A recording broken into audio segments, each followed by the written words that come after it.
और इस बीच रायपुर से बड़ी खबर, जहां पर बलरामपुर मामले पर कांग्रेस ने सवाल उठाए हैं। गुरुचंद मंडल की हत्या की गई। दीपक बैज ने कहा, अब पूछताछ के बहाने 4 दिन तक थाने में उसे रखा गया।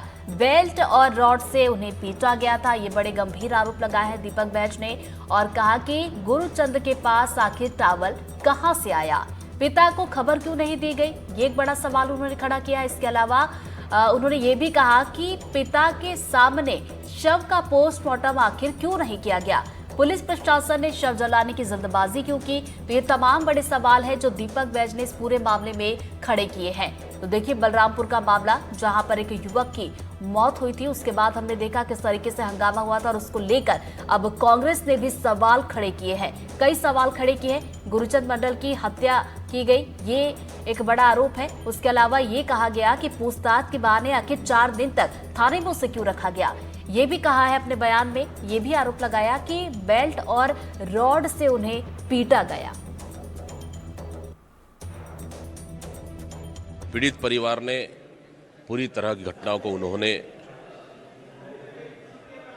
बयान किए और जिस तरह से घटना घटी उसको जितनी कड़ी निंदा की जाए वो कम है कि गुरुचरण मंडल की मौत पुलिस की पिटाई से हुई है और 4 दिन तक लगातार थाने में रखकर उसको पिटाई कर रहे थे पूछताछ के बहाने, और कोई फांसी नहीं लगाया, बल्कि एसपी, एसडीओपी और थानेदार ने मिलकर उनके समक्ष मारा गया है और फांसी का बहाना उसको बाथरूम में फेंक दिया गया। बाथरूम में कौन सा पंखा है जो फांसी लगा खत्म होगा। और चलिए इसी खबर पर ज्यादा जानकारी के साथ हमारे सहयोगी जुल्फिकार अली जुड़ गए, सीधा उनका रुख करेंगे। जुल्फिकार, ये मामला थमता हुआ नहीं दिखाई दे रहा है। पहले हमने देखा कि खूब हंगामा हुआ और अब इसमें सियासत की एंट्री भी हो गई है।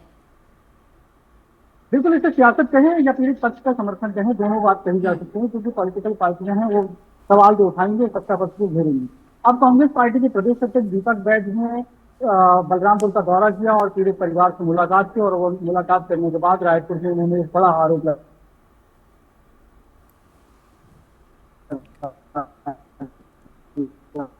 और उन्होंने कहा कि आप इसके बाद उसे मार्केट उनके सीधे तौर से आरोप है, और उन्होंने ये मांग की है कि इस पूरे मामले की जांच की जानी चाहिए और पुलिस प्रशासन के ऊपर सख्त से सख्त कार्रवाई की जानी चाहिए, क्योंकि कांग्रेस पार्टी लगातार भारतीय जनता पार्टी सरकार पर आरोप लगा रही है कि जब से छत्तीसगढ़ में भाजपा की सरकार बनी है, लगातार छत्तीसगढ़ का लॉ एंड ऑर्डर बिगड़ रहा है। सबसे पहले बालनौदा बाजार की घटना होती है, फिर उसके बाद कवर्धा में घटना होती है, फिर सूरजपुर में भी मामला सामने आता है जहां पे पुलिस परिवार के जो आरक्षक था उसके परिवार की हत्या कर दी जाती है, और बलरामपुर का मामला है।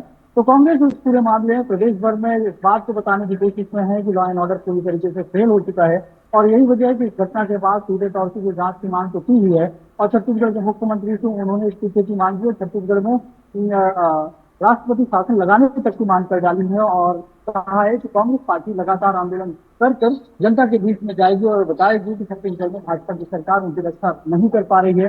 और आज शाम को ही कांग्रेस ने ऐलान किया है कि 4 बजे हर जिले में गृह मंत्री और मुख्यमंत्री का पुतला दहन किया जाएगा और 3 तारीख को एक बड़ा आंदोलन भी किया जाएगा। जी, तो चलिए देखिए जुल्फिकार, इसमें कांग्रेस की तरफ से तो विरोध भी जताया जा रहा है, सवाल भी खड़े किए जा रहे हैं, लेकिन सत्ता पक्ष की बात की जाए तो उनकी तरफ से भी इस मामले को लेकर यही कहा जा रहा है कि कार्रवाई की जाएगी, परिजनों को न्याय दिलाया जाएगा। बिल्कुल, सत्ता पक्ष की तरफ से भारतीय जनता पार्टी जो सत्ता में,